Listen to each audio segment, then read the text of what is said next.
Donc, l'intégrale double définie, c'est ça qui va nous occuper pour les 2 prochaines semaines. Puis, sur un domaine régulier, sous-entendu un domaine d'intégration régulier, mais vu qu'on est dans un contexte de calcul intégral, on n'est pas obligé de spécifier que c'est un domaine d'intégration pour un domaine régulier. C'est ça qui va être un peu le nœud de la guerre pour les intégrales doubles et triples, pour les intégrales définies. Donc, je veux dire que j'ai un domaine qui est régulier par rapport à Y, quand je peux faire une bande. Rappelez-vous, en calcul 2, j'étais tannant quand je vous demandais de tracer vos bandes. C'est vraiment là que ça prend toute son importance. C'est déjà assez important pour l'air, surtout pour les solides de révolution. Mais vous allez voir qu'à pour les intégrales doubles et triples, pour trouver des bornes d'intégration, c'est fondamental. Donc, je me fais une bande ou une tranche. Pour que mon domaine soit régulier, il faut toujours que le haut de la tranche touche à une première fonction, que le bas touche à une deuxième fonction, que ce soit toujours les mêmes. Toujours la même qui est en haut, toujours la même qui est en bas. Donc ici, ma tranche est verticale. Je vais toujours de la droite en haut à la partie plus courbe en bas, dans la parabole.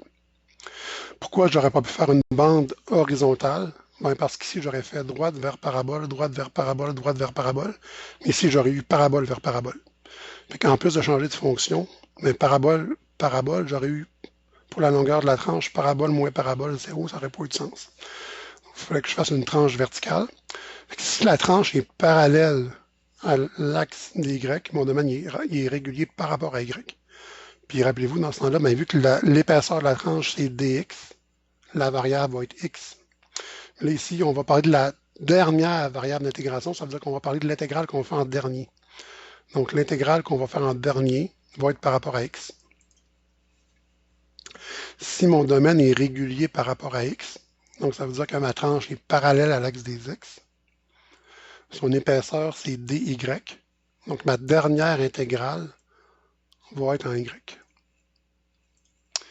Puis ici, j'ai un exemple de domaine régulier tout court. Il est autant par rapport à y que par rapport à x. Donc, la dernière variable d'intégration, je choisis entre x ou y. Pour les notations, puis on va plus savoir avec les exemples, peut-être que ça va être lourd un peu, mais quand on va faire les exemples, ça va bien aller. Pour l'intégrale double,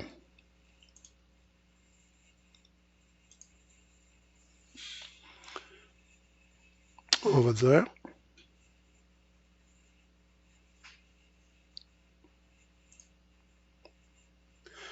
l'intégrale double sur une région R. Ça, les questions vont souvent commencer comme ça. Fait que vous autres, vous n'avez pas nécessairement à écrire ça, mais les questions vont être posées de cette façon-là. Il faut, après ça, l'interpréter d'une façon adéquate pour nous permettre de résoudre le problème. Fait que la région R, c'est mon domaine d'intégration. Fait que c'est dans le plan des XY. À quoi ça ressemble l'équivalent de mon intervalle en calcul 2. Quand on disait intégrer de 4 à 5, c'était entre x égale 4 et x égale 5. Là, maintenant, on pourrait vous dire intégrer au-dessus du cercle. Le cercle, ça va être la région R ici. Donc, j'ai une intégrale double sur une région d'une fonction de deux variables f de x, y. Puis, ça va être écrit dA, souvent, ou dr. Pourquoi dA? C'est un petit élément d'air. Quand on écrit dx, dy, c'est comme si je faisais un petit rectangle de base dx, de hauteur dy, ou de longueur dx, ou de largeur dy. Fait que dx fois dy, ça représente l'aire d'un petit rectangle que je peux mettre dans mon air. Ça fait que c'est comme une petite tranche d'air, donc je l'appelle dA. Puis pourquoi ils vont mettre dA? C'est pour pas influencer votre choix. Est-ce que je vais faire dx, dy ou dy, dx? Ça, c'est souvent à l'utilisateur de décider. Des fois, on a le choix de faire les deux. Des fois, il y a seulement un des deux qui va fonctionner. Puis ça, on va le voir dans les exemples. Donc, pour la notation de base, c'est ça, pour une intégrale définie. L'intégrale double sur une région ou un domaine d'intégration R d'une fonction de deux variables, dx, dy ou dy, dx, donc dA. Là, je vais considérer qu'on intègre par rapport à x en dernier, parce que c'est souvent ça qu'on fait. Mais on pourrait interchanger le rôle des variables x, y dans ce qui suit. Nous, comment on va l'écrire? On va dire que c'est l'intégrale pour les x ou sur les x allant d'une certaine valeur A à une certaine valeur B. Là, vous allez moins un petit peu comprendre ce que je vais dire parce que dans ce qu'il a fallu que j'enlève, il a fallu que j'enlève toute la théorie. Puis il y avait tous les dessins qui expliquaient, mais vous allez quand même être capable de comprendre avec les exemples. Donc l'intégrale de A à B, dx, je mets mon dx de côté, de l'intégrale pour les y, alors je spécifie mes variables. Si je spécifie que c'est x qui va de A à B, ici c'est y, sinon ça devient très mêlant. On va voir aussi dans un exemple qu'est-ce qui arrive quand c'est pas spécifié. Donc pour les y, qui vont d'une certaine fonction que je vais appeler phi1,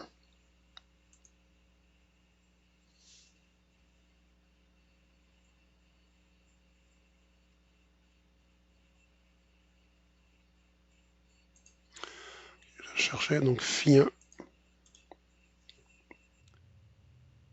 de x, c'est une fonction de x, phi2 de x. Les bornes d'intégration vont généralement être des fonctions. Donc, la dernière intégrale, elle, c'est toujours d'un nombre à un nombre, pour que la réponse soit un nombre à la fin. Mais les intégrales d'avant, quelquefois, ça peut être des constantes. C'est seulement si j'intègre sur un rectangle. Mais si j'intègre sur une forme quelconque, ben, ça va être la fonction qui est la limite inférieure de ma forme, puis la fonction qui est la limite supérieure de ma forme. Phi1 de x, phi2 de x. De ma fonction f de x, y. Paniquez pas, là, présentement, vous allez voir qu'avec les exemples, ça va se clarifier. dy. OK, on a ça pour l'intégrale double.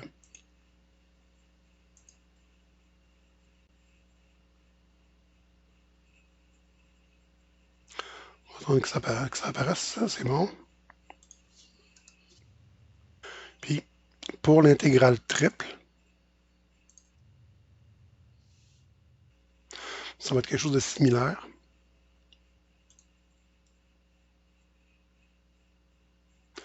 Donc, je vais parler ici de l'intégrale triple sur un espace V d'une fonction de 3 variables f de x, y, z. Puis là, vous avez constaté que je n'ai pas parlé d'air encore. Là. On fait des intégrales purement pour un calcul d'intégrale. On est décontextualisé dans un calcul d'air ou de volume. Ça, ce sera le cours de demain. C'est vraiment juste comment calculer les intégrales. Donc l'intégrale triple là, sur un certain domaine V en 3 dimensions de f de x, y, z dv. Parce que dx fois dy fois dz, c'est comme un petit élément de cube de la base dx fois dy puis de hauteur dz. Donc un petit volume, dv. Et si je vais dans l'ordre habituel, on finit par x, on a y en deuxième et z en premier. C'est pas toujours le cas, mais généralement, c'est ce qu'on a.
Je viens de me rendre compte que l'enregistrement avait coupé. J'espère que ça n'a pas coupé il y a longtemps.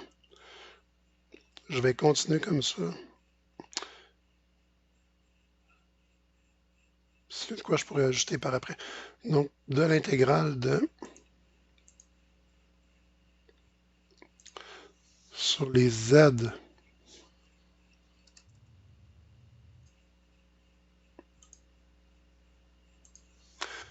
allant d'une surface inférieure à une surface supérieure. Donc, d'une fonction de 2 variables que je peux appeler disons psi, parce que ça a l'air assez foqué sur ce qu'on est en train de faire, psi 1 de xy à psi 2 de xy. Imaginez-vous, dans un contexte un peu plus là, de géométrique, j'aurais une région dans le plan des xy, il y aurait la fonction y égale phi 1 de x qui serait la limite inférieure, la fonction y égale phi 2 de x qui serait la limite supérieure.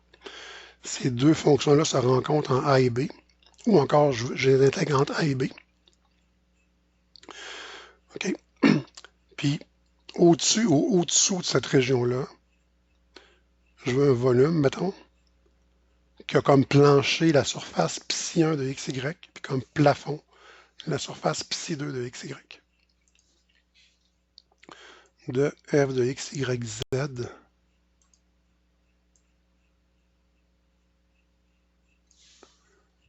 dz. Fait qu'on intègre par rapport à z, on évalue entre les bornes. La réponse, on l'intègre par rapport à y, on évalue entre les bornes.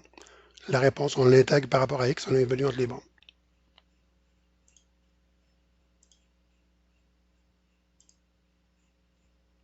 OK. Bon. Les intégrales triples, on n'en fera pas beaucoup, c'est juste une généralisation des intégrales doubles. En fait, vous aurez juste un exercice là-dessus. On va plus y revenir quand on va faire des calculs proprement parler de volume.